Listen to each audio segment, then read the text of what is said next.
This is The Resilient Life, where we believe that every human will struggle in this life.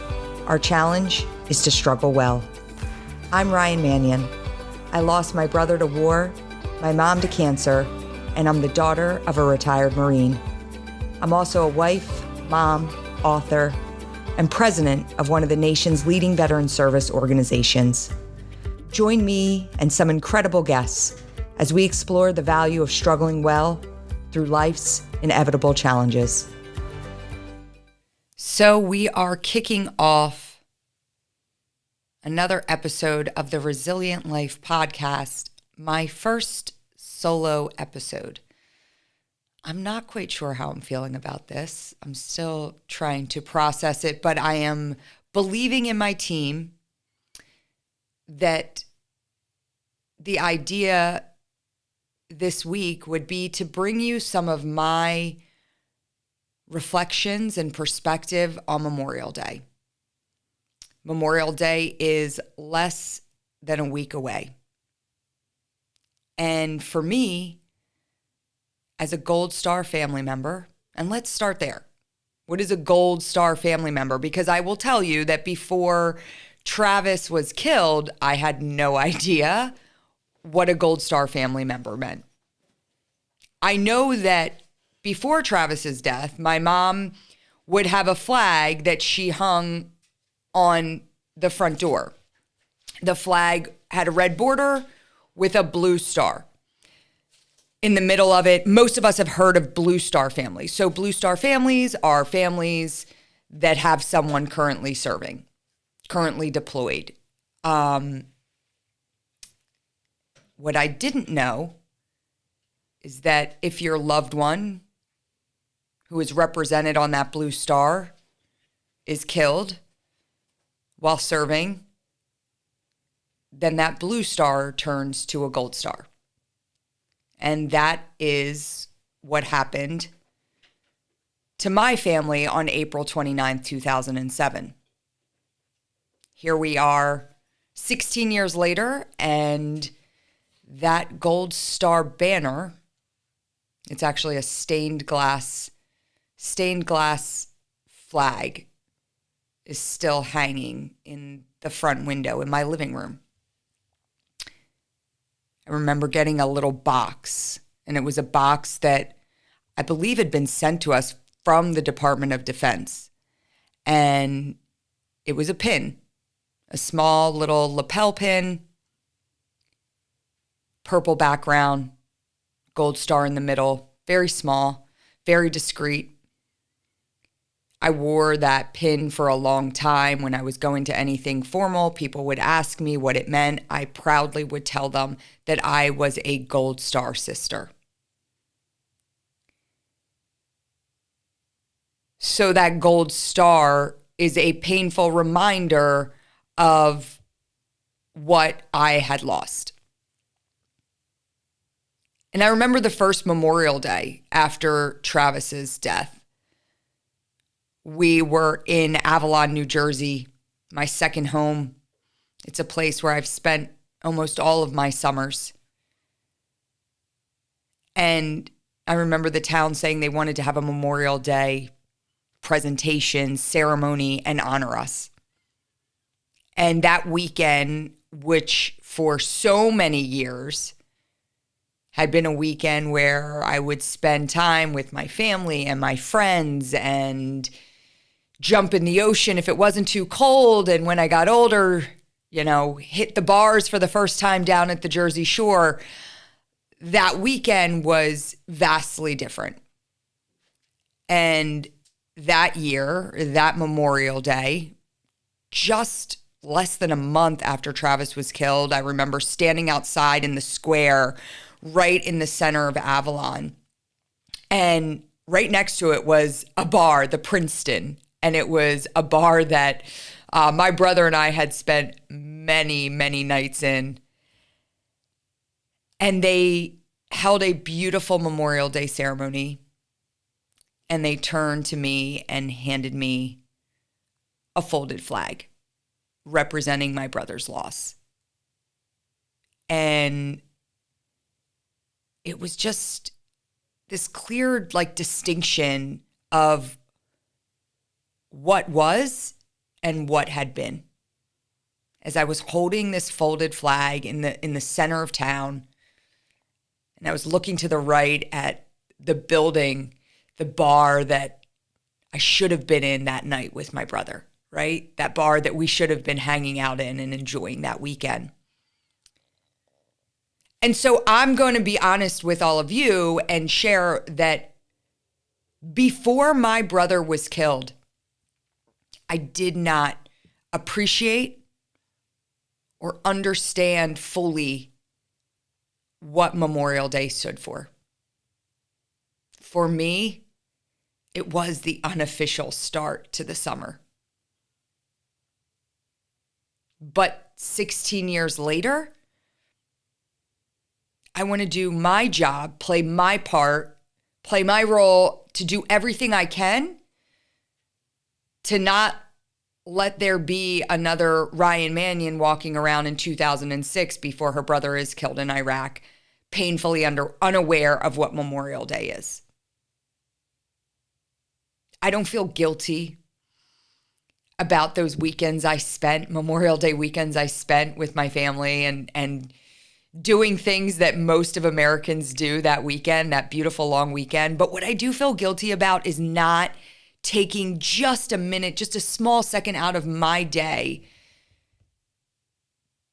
to find appreciation for those that had given us that weekend.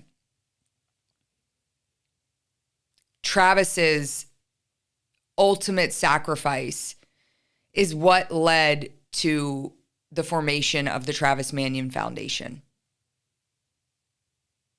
And for us as a family, I'll never forget the day of Travis's funeral, my dad pulling my mom and I into their bedroom. And he said, I don't know what happens from here on out. I don't know how we move forward, but I know that whatever we do, we make sure that we live lives worthy of Travis's sacrifice. I didn't know what that meant at the time, but I do know we all put our hands in together and said, yes, we're in. And so from that birthed the Travis Manion Foundation, not only a testament to his legacy, but the legacy of all of the men and women that have given their lives in service to this country. And while we do so much at TMF, the backdrop is always living lives worthy of the sacrifices of the men and women that didn't make it back. I've made it a conscious effort to make sure that my children understand what Memorial Day means. And there are conflicting views, I would say, from this Gold Star community. We don't all share the exact same sentiments. We're not all one person. I've heard other Gold Star families say that the entire weekend should be a solemn event, that there should be no celebrating. There should be no gathering and hanging out and barbecues, and it should be solemn. It should be a full weekend of remembrance and reflection. I don't agree with that.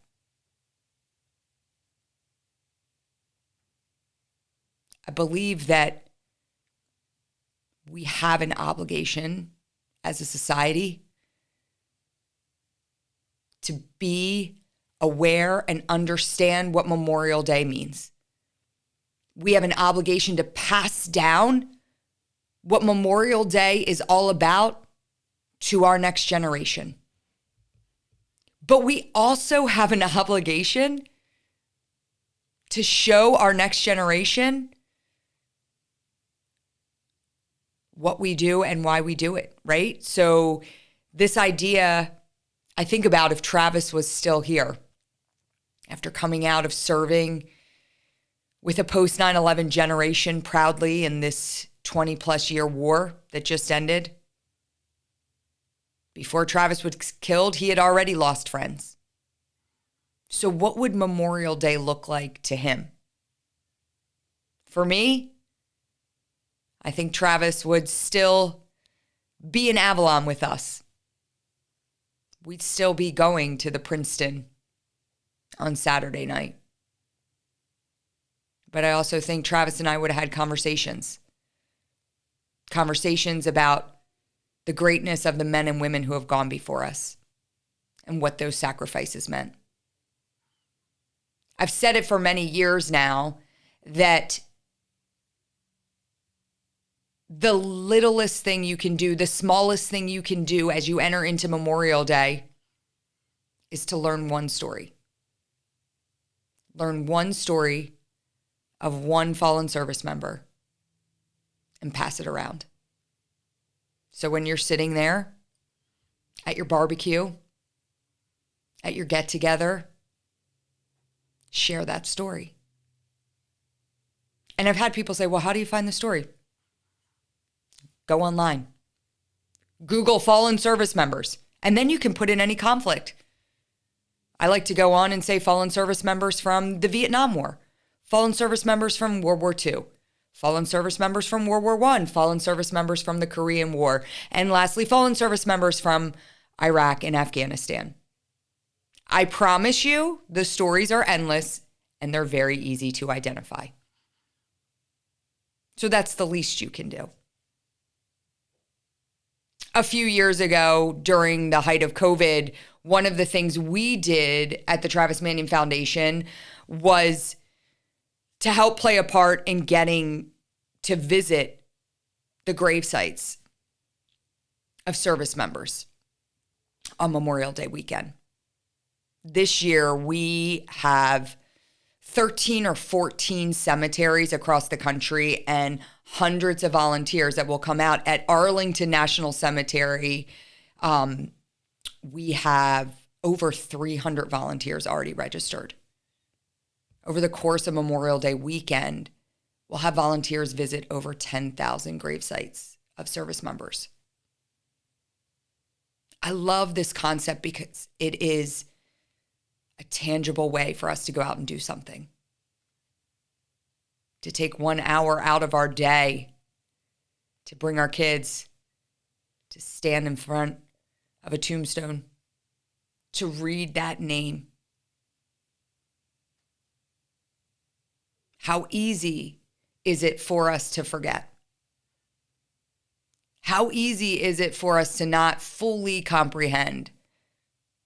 And I'm talking as someone who grew up in a military household, someone who had a father who was a colonel in the Marine Corps, and I still didn't get it. So I'm not placing any blame on anyone for being blissfully unaware of what Memorial Day means. But I think that I also have a profound obligation to do everything I can to educate at this point. And I hope that if you are listening, you take that challenge on yourself as well. There's one weekend out of the year, one day out of the year, that is for those men and women who gave their lives in service to this country. My brother took his last breath in Iraq. He would never get to see another day on U.S. soil, hanging out at the Princeton with his sister, drinking a beer Memorial Day weekend. My brother's story is not unique. There's thousands of other brothers that never had the chance to see their sister again.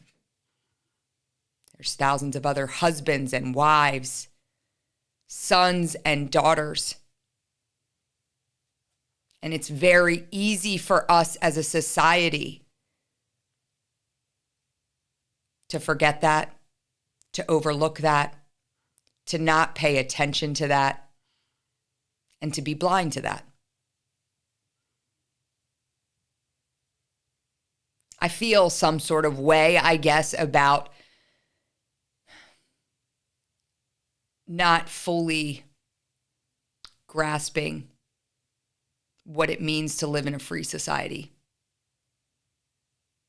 I will never take that for granted again. With less than 1% of our country that serves, less than 1% of an all-volunteer force of men and women who raise their right hand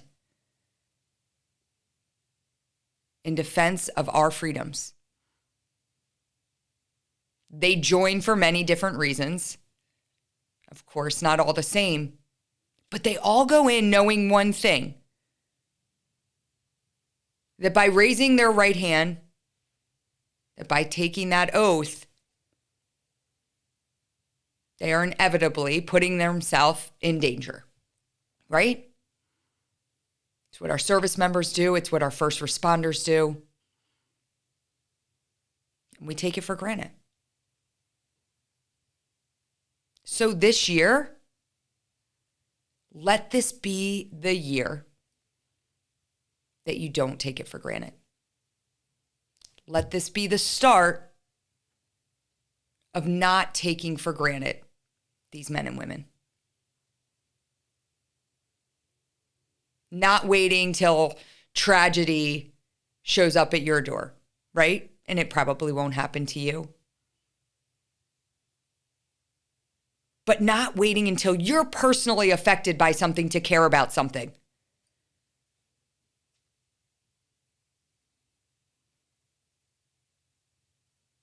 One day out of the year, for us to remember that men and women have given their lives for us.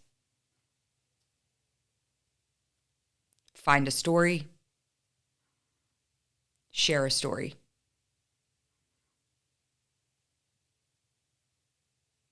Live lives worthy of their sacrifice.